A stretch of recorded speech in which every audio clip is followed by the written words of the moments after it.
Let's be honest, there's no guidebook when it comes to relationships. So we end up having to stumble through life trying to figure things out for ourselves. What if there was a podcast that found the answers for you, that provided insight to build a successful relationship and ultimately find the companionship you've always hoped for? Welcome to the Girls Ask Guys show, where we answer the questions most people are afraid to ask when it comes to lessons in life and love. It's time to master this thing called life together with your hosts, John and Ashley.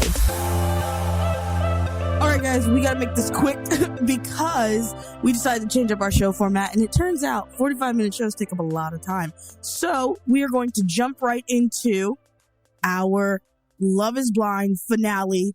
Let's just go couple to couple. Yeah, the number one show in the United States on Netflix. Wow. Oh, my God. Of course it is. It's so stupid. Yeah. Well, we called it. Every couple that we said was going to happen to that couple, it happened. Yep. I said that Damien was going to say no, and sure enough, that's exactly how the show started off. And then, Damien says no. I mean, he wanted to marry her. He loves her, but she's inconsistent, which is actually so funny because she was so terrible reacting to what happened. I mean, like, where the fuck was she running to? You know, I'm not sure. She did like a marathon. Yeah, down the road and around the corner and everything else. I was like, holy shit. She took off and just to end up in the back. Coming back. Right? You did this big ass circle temper tantrum for no reason, and you're like, you think I'm not fucking mature? Here, let's talk. And she like slams the fucking chairs. Yeah. And then, oh my God. But she did exactly what I thought was going to happen. She's one of those people that is extremely emotional, and when his illusion broke, it fucking broke. He got scared, yeah, because she's very, very immature about things, but she has very mature qualities about her. The way she handles things, the way Gia handles things is terrifying because, like he said, I don't know if you're going to be in love with me one day and not in love with me the next day, which I understand, but I think there's times in every relationship where you kind of question, is this what I'm supposed to be doing?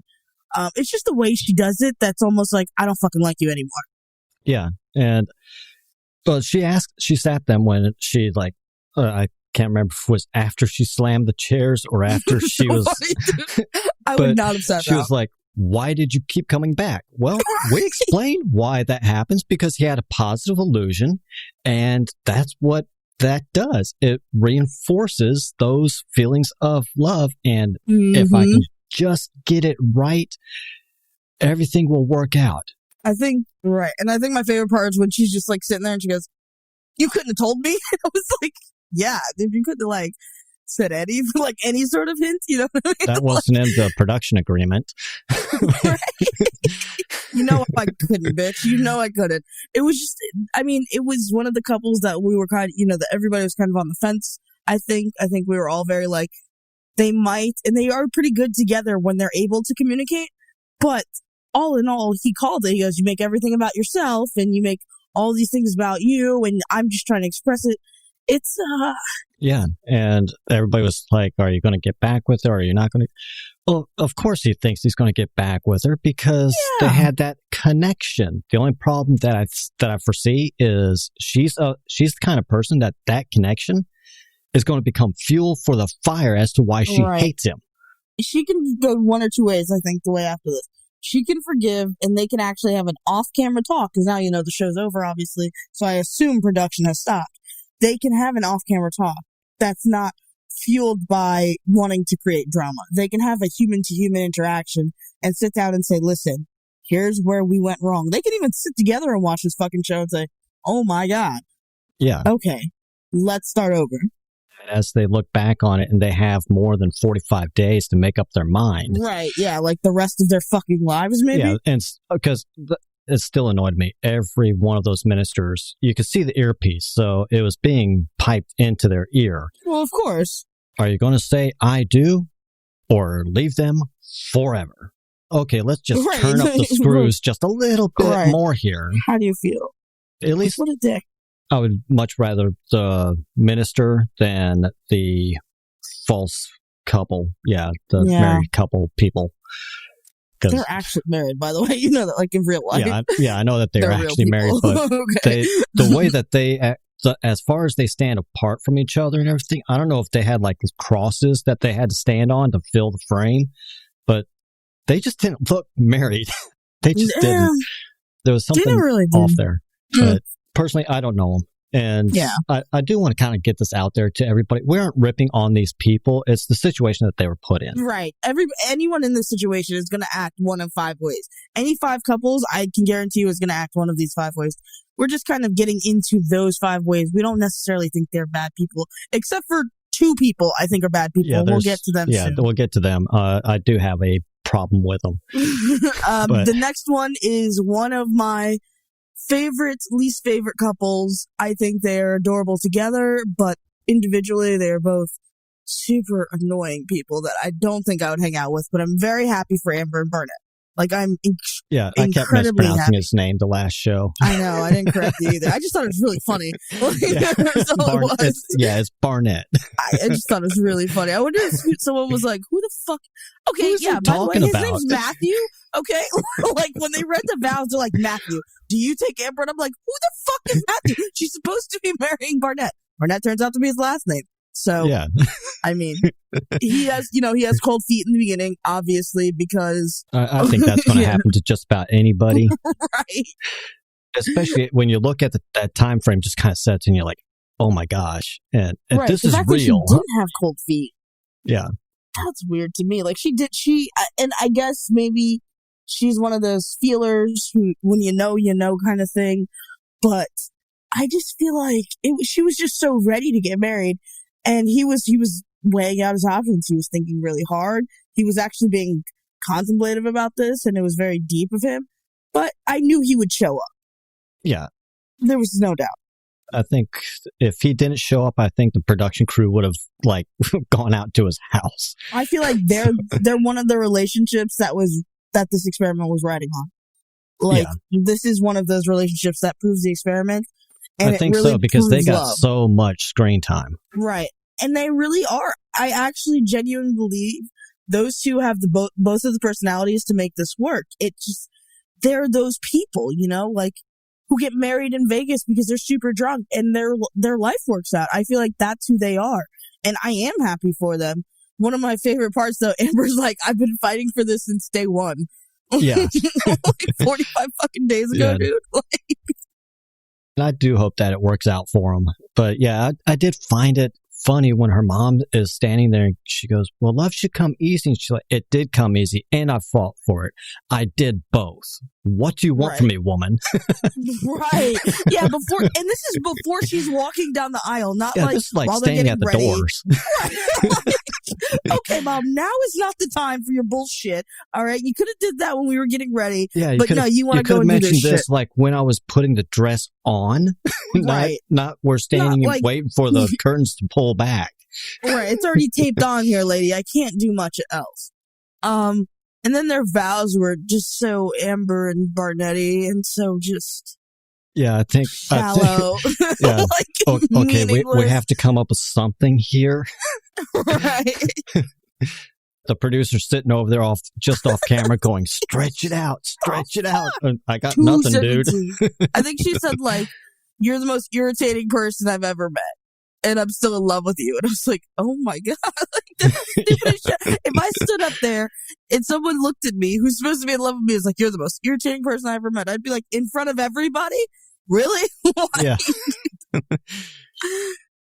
But even the 2 breaks that we pointed out in the last show were the only breaks that they showed in this episode. I was like, so everybody saw what we saw. Right. I think those were like I said, I think these two was it. These two are the type of personalities that this experiment is designed for. And it's because they are both very extroverted. They're very similar. So when you meet somebody like you and you have a reasonable self-esteem, which they both do, neither of them have very low self-esteem. So when you meet someone like you have a very decent self-esteem, you like yourself, you meet someone like you're like, hey, let's be together. It's like finding your twin flame, man. Yeah. And I think that's pretty much what they were. The only thing Barnett needed was somebody that can help him bring that out. And she just needed somebody that can actually like ground her. Right. So, and that's what they do. Yeah. Because he even said he didn't like his goofiness. And she's like, I love your goofiness, you know? And embrace that nerdiness, people. right. Like, embrace yourself. And I do. I hope it works out for them. I mean, I do believe that they're going to have some challenges in the future, but from what the small glimpses that of their life together that we could see, I think that they could possibly work it out. So, I see 2 kids in their future.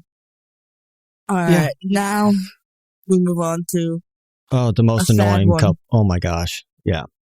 Horrible. Kenny horrible. and Kelly. Kenny's not horrible. No, not Ken. No. It's really their whole thing, and they got like minimal screen time all the way throughout this, right? Which was a red flag for me because there was something in there that I couldn't put my finger on, and it came out in this episode. Yep. And that's what really annoyed me. Oh my goodness, she made me so mad. I mean, you could tell as soon as, he's pumped, like he's super excited. He's not even thinking there's a possibility she's going to say no. And then she drops the bomb. She's not 100% in love with him. And I'm like, oh, this poor guy. Like my heart is sinking because I'm like, this guy is really good. And everybody's telling her, this guy is fucking awesome compared to everyone else you've dated. It seems like she's dated some real pieces of shit because everybody was in love with him. And sometimes that's a red flag, but I think he was a genuine person. I think the way he was who he was. And he gave her that. He gave her every part of him. And she was such a piece of shit. She just, her thing was that she was hung up on the last guy that she went out with. And because she doesn't have those same feelings that person brought that Kenny didn't bring, well, people are different. Every relationship is different. You can't compare. Right. And that's the problem that I had. And what I couldn't put my finger on is why is it that she has this hang up? And there it is. She's still hung on the last guy. And then she humiliated him. And I think, I wrote it down. She's like, I absolutely adore you and love you. I love you, but I don't. I can't marry you. I hope you can appreciate and respect that decision. Yeah. That is humiliating. And he took it like a champ, even when he was standing there going, today's not our day. And even her mom turns around and goes, I love this guy. He really did. He took it like a fucking champ. But he was crushed. He was putting on a front because when he got downstairs and he was like, turn the cameras off. What you're asking me is wrong. He's got some animosity there. He's got some straight up integrity too, I'll tell you, man. Oh, yeah. Because I'd be like, fuck you, bitch. Like I fucking hate you. I'm gonna burn your house down. Like, and then most people, they would start drinking after that. He goes for the water. He's drinking a bottle of fucking water. Like, he's in a wine cellar and he's drinking water. Like, after some girl just told him she can't marry him, like, I would have gotten drunk and thrown a bottle through someone's window. I know it. She's not a good person.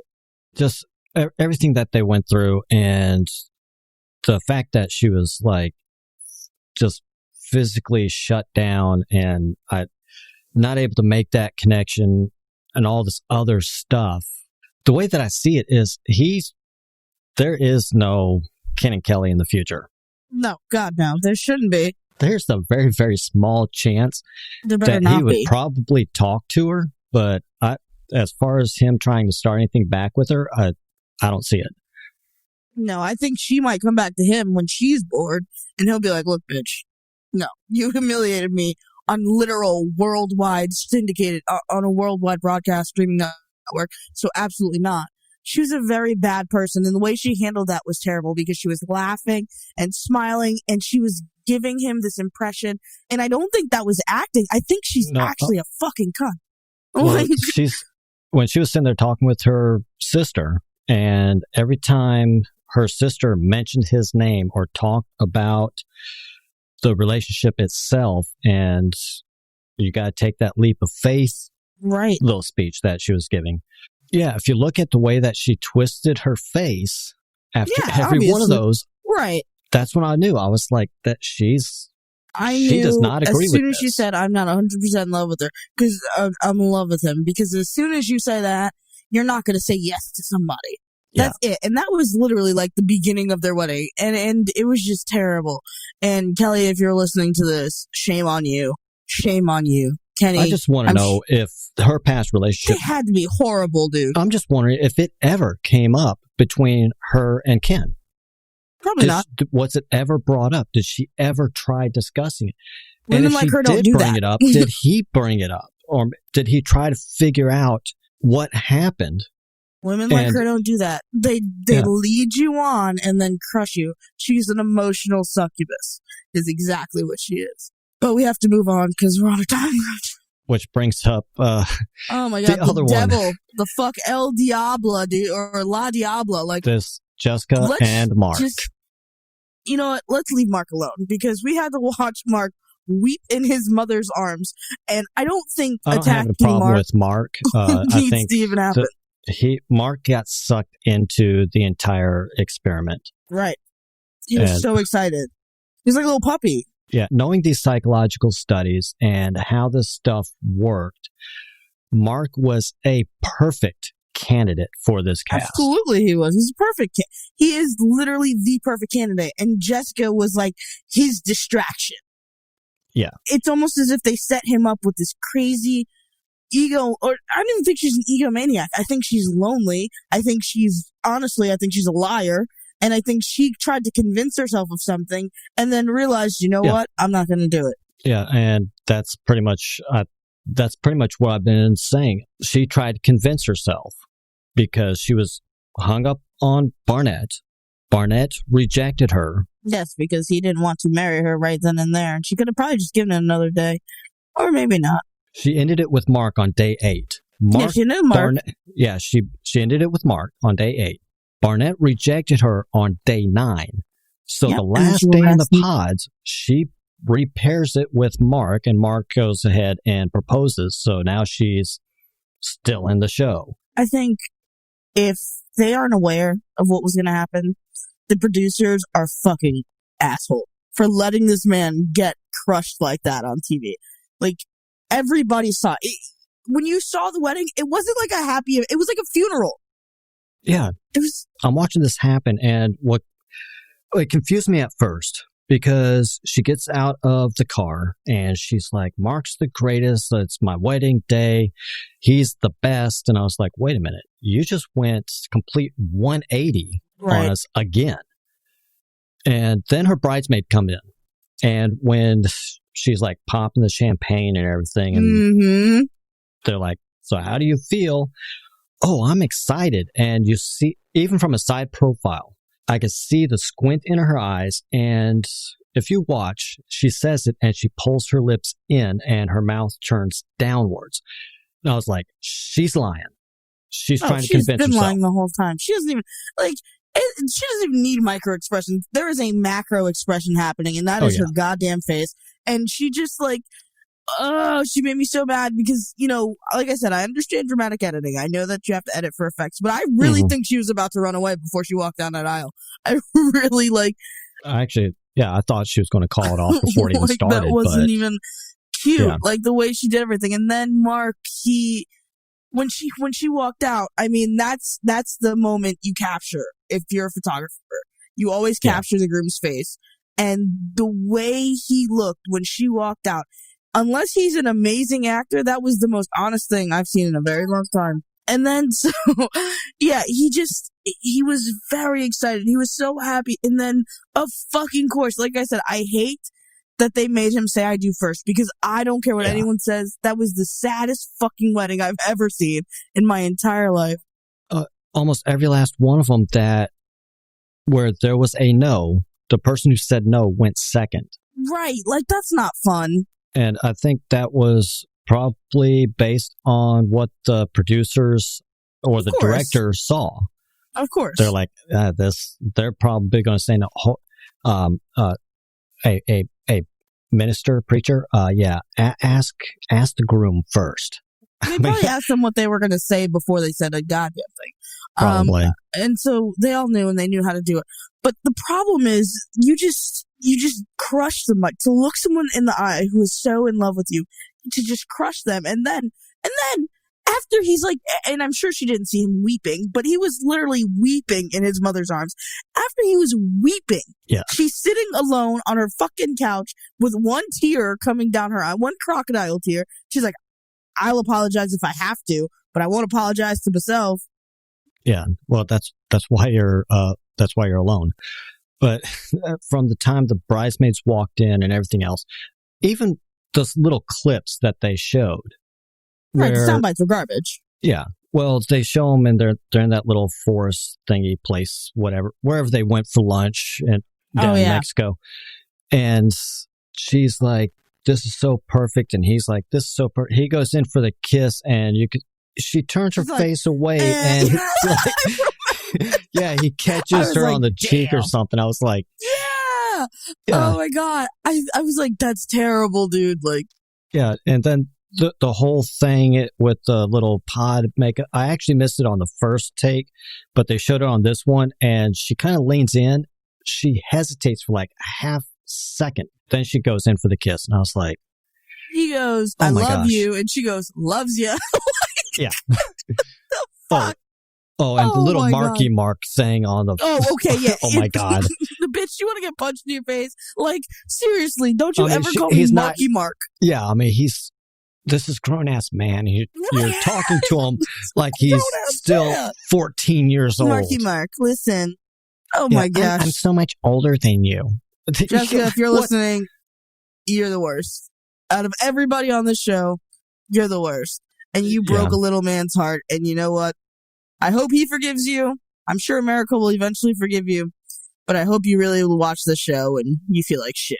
The entire fact that she had nobody there to walk down the aisle and stuff like that. That was sad. That made me kind of sad. I felt very bad for her. I kind of felt bad, and then I kind of looked at it and I was like, oh shit. Did she tell people not to show up? Dude, that's such a good point. Did she even tell anybody she was getting married? Yeah. Good point, man. I just thought it was sad to be alone on your wedding day. Because I don't remember if he met her family or not. No, he did not meet her family. She met her friends. That's right. Yeah. So. Yeah. So, Mark, if you're listening. At first, it was the whole friggin' age difference thing, and then it was her mom's divorce. That must have been one hell of a friggin' divorce to affect her this late in life. She must have had like a ton of bad relationships. She is a bad relationship. I give you a 10 out of 10 on mental gymnastics, Jessica. A 10 out of 10. It must take a lot of mental gymnastics to justify your bullshit. But we shall move on to the fifth and final couple, and I would say everybody's favorite and the most honest. Yeah, Lauren and Cameron. This is the one that if anybody was going to say yes, this was the couple that I was going to put my money on. It was beautiful. I mean, even though she was still a little bit on the fence, I think once her dad showed up and he's like, this is good, she was fully on board from that point forward. I think all doubts left her mind after that. And they kind of, like their parents were skeptical, but they were supportive. Their parents let them do their own thing. They were people, and they were honest with each other about how they felt through everything. There was no lying. There was none of that shit. It was all, she had reservations about him being white. He had reservations about how independent she wanted to be. And they really talked. And I mean, and this sounds really shallow, but when they walked down the aisle, they looked really good together. Yeah. Like, his tux was awesome. Her dress is amazing. It was very cohesive and almost perfectly done. They're the ones that, throughout this entire thing, really, when you look at it, this is the only couple that got down into the weeds of the small stuff that they are going to have to deal with. Where everybody else was big picture, they were talking about toothbrushes. Right. Right. The little things. Annoying things that'll get you drive punched, you apart. Yes. Yeah. Absolutely. I mean, and one of my favorite things is in the wedding scene where his mom goes, I don't think it's not a big deal if she says no. And it's kind of his mom sort of being honest and being like, listen, you guys have only known each other for 45 days. It's not that it's the end of the world if she doesn't marry you. Yeah. And that's what they need. They need out, because everyone else, the people who didn't get married, and even Amber's family to a certain degree, they were too supportive. These people were the right amount of supportive. They were the right amount of honest with each other the whole time. And you know what else they did differently? Everyone spent time together. While they were spending time together as like friends who were in the pods, they were working on a fucking relationship. They were the only ones that, like I said, I mean, they got down into the weeds, into the nitty gritty of like really everything. And that's when I looked at it, I was like, that's the couple that they're going to make it if they want to make it. And I hope Amber and Barnett, they make it as well. I'm rooting for them. Yeah. I think in order to make this experiment work, you either had to be extremely extroverted and open-minded, or you had to be extremely mature. Yeah. That's the only two ways that this shit was working. Well, you Barnett also and have to Amber, know what you couldn't really have any kind of past hang-ups. right. That's the maturity part of it.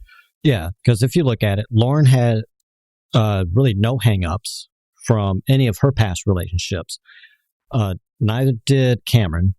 Cameron had a relationship that didn't work out, but he's not comparing Lauren to that. You look at Amber.